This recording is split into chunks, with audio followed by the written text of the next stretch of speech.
All right, so let's get right to it. Open it up and see what we have inside. Okay, so this is really pretty simple.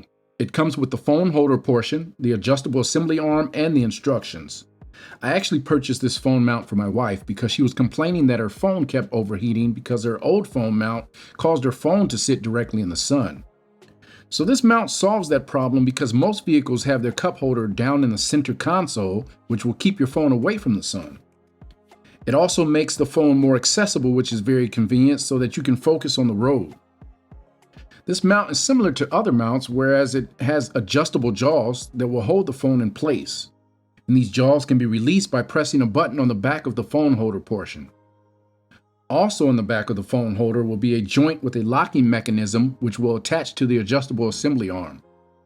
This joint will allow considerable movement of the phone holder so that you can adjust it to your liking. The assembly arm accommodates many different angles, which enables a variety of configurations. And I also like that you don't have to worry about any sticky residue on your windshield or dash because the mount is secured by expanding the base inside your cup holder. I can't stress how convenient this phone holder is. Both installation and removal literally take seconds. And again, there's no messy residue to clean up. So that's it for today. As always, thank you for viewing, and please be sure to check back in for more short and sweet tech reviews.